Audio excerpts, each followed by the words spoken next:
എന്റെ മോനെ, നിന്നെ പൊക്കിയാലുടനെ ഇറക്കിക്കൊണ്ടുപോകാൻ നിന്റെ മറ്റവനുണ്ടല്ലോ ദേവരാജൻ, അവൻ ഇങ്ങോട്ട് ഉണ്ടാക്കുമെന്ന് വിചാരിച്ചോ നീ?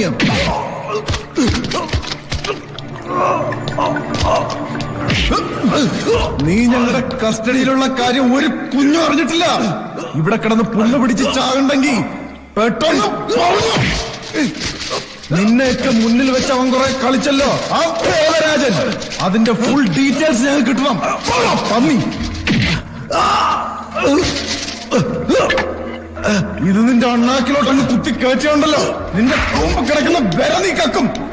പന്നി പറയാൻ റഷീദ്,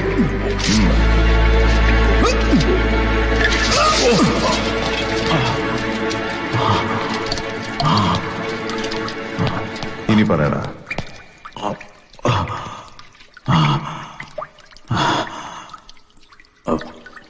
പറയാം, എല്ലാം പറയാം. കോൺസ്റ്റബിൾ സുകുമാരൻ നായരെ കൊന്നത് ഞങ്ങളൊക്കെ കൂടിയാ. ദേവരാജ മുതലാളിയും അശോക് മുതലാളിയും ഞങ്ങളെല്ലാരും കൂടി ചേർന്ന അന്ന് രാത്രി അവിടെ പോയത്.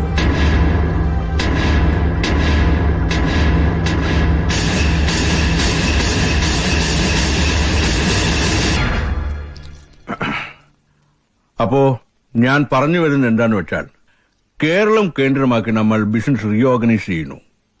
ഇപ്പോ പോളിസി മാറിയതോടെ it is going to be boom time. നിങ്ങൾ മറ്റൊന്നും ആലോചിക്കണ്ട. പട്ടാഭിരാമന്റെ വിജയവാഡ കാർട്ടൽസ് തരുന്നതിന്റെ ഇരട്ടി ബിസിനസ് ഞാൻ ഉറപ്പു തരുന്നു.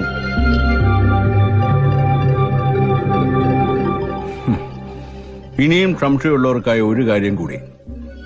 ഞാൻ ഈ സംസ്ഥാനത്തിന്റെ എക്സൈസ് വകുപ്പ് മന്ത്രിയാകാൻ പോകുന്നു. So it is royal road ahead. Congratulations. We agree with your preposition.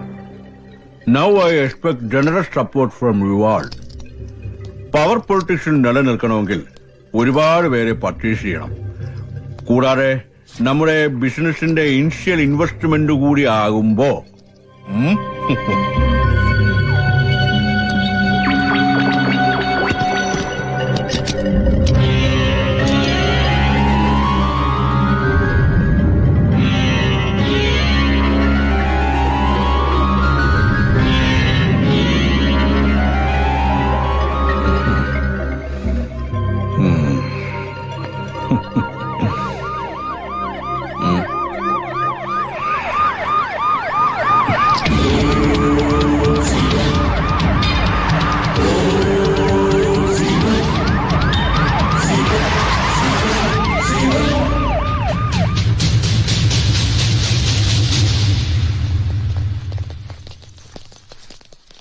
Sorry for the intrusion gentlemen.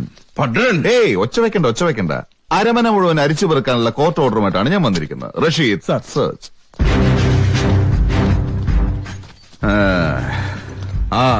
He's from income tax and he's from vigilance.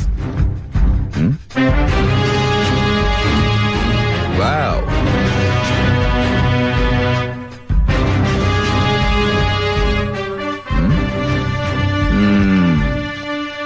ആഹാ.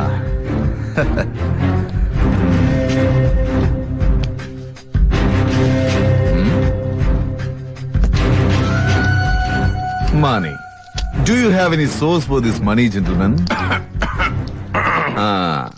മേഡേൽ ബ്രദേഴ്സിന്റെ കയ്യിലുള്ള കാശും കണക്കിൽപ്പെടാത്തതായിരിക്കുമല്ലോ അല്ലേ? സന്തോഷം. സാർ അകത്തുനിന്ന് കിട്ടിയതാ.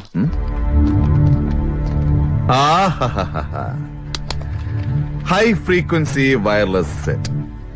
കൊള്ളാമല്ലോ മുതലാളി. മുതല് കമ്പിയില്ലാത്ത ഈ ഐറ്റവും വെച്ചോണ്ട് ആരോടാണാവോ മൊഴിഞ്ഞുകൊണ്ടിരിക്കുന്നത്.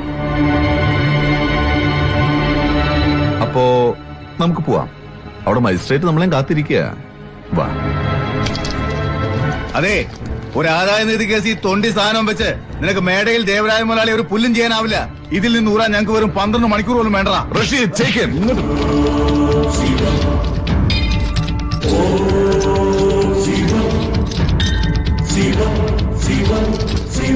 അയ്യോ, അത് പറയാൻ വിട്ടു.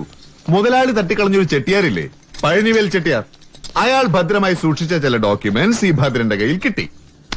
ഒരു 10-15 കേസ് ചാർജ് ചെയ്യാൻ അതൊക്കെ ധാരാള.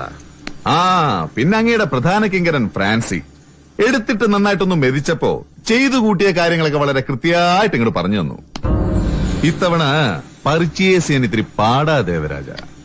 റഷീദ്, ഭദ്ര, നീ ഒന്നോർത്തോ, ഇത് 3-ാം തവണയാ. നിന്റെ നല്ല കാലം ഇതോടെ തീർന്നു. നീ എന്നെ ഒരു മൈത്താണ്ടിയും ചെയ്യൂല. നടക്കണ ദേവരാജ.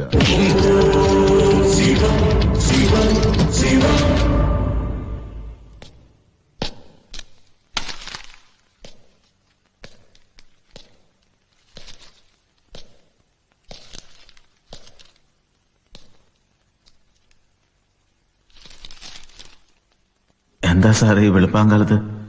ദേവരാജ മുതലാളിയും മറ്റുള്ളവരും ജാമ്യത്തിലിറങ്ങി. നിന്നെ ഇന്ന് കോടതിയിൽ ഹാജരാക്കും.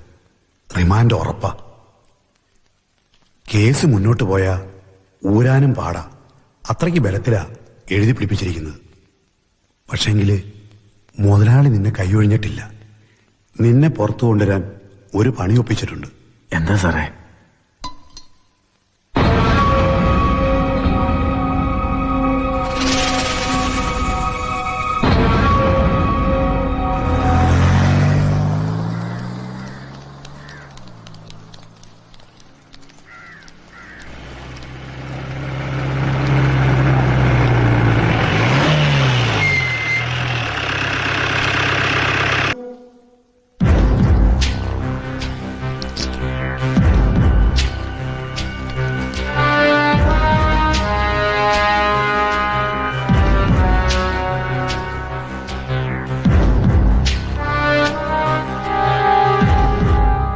യുവർ ഓണർ, കേസ് നമ്പർ 196-ന്റെ ഇനിയുള്ള പ്രതിഭാഗം വാദം പോലീസ് മാപ്പുസാക്ഷിയെ പേരുയർത്തിട്ടുള്ള ഫ്രാൻസിസ് ഏലിയാസ് ഫ്രാൻസിസ് ജേക്കബിന്റെ മൊഴിയുടെ അടിസ്ഥാനത്തിലായിരിക്കും.